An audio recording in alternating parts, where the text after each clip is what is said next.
Okay, ready? Kamay sa mesa. Okay, ito na. Top 4 answers on the board. Kung gabi lumalabas ang iyong kapitbahay para magbenta, ano kaya?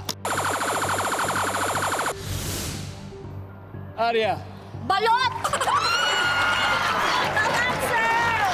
kumakain ka ba ng balot? Yes. Nandiyan ba? Ang balot?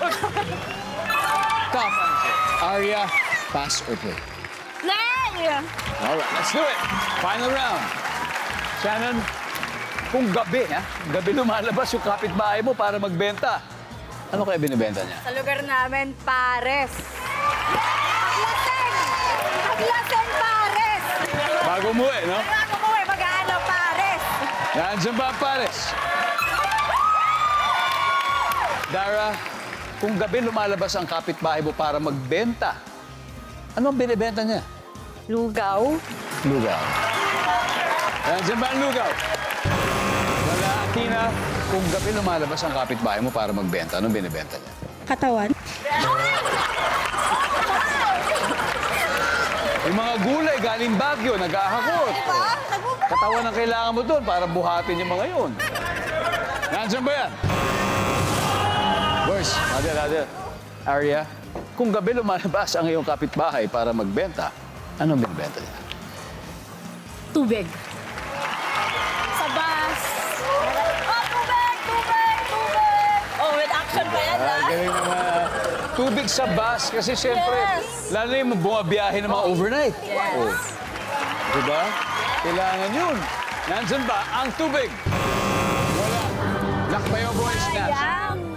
Final chance to steal. Pag tama kayo dito, tapos na.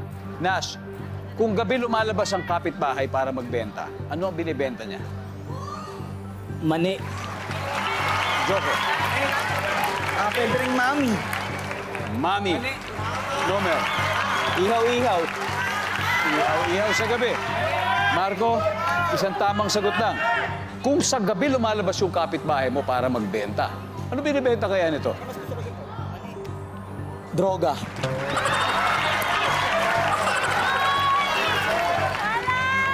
Ang sabi nila ay drugs. Ang sabi ng survey ay... Wala.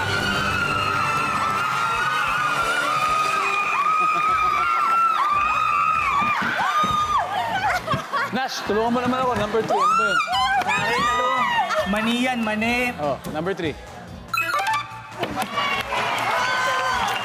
And finally, number 4. Okay. Sayang. Ang ating final score, VMX Vixens, 505 points. Lakbayaw, 39 points. Thank you, guys. Thank you. Mag-uwi pa rin kayo ng 50,000 pesos. Good try, good try, good try. Nomer, maraming salamat. Marco, thank you very much.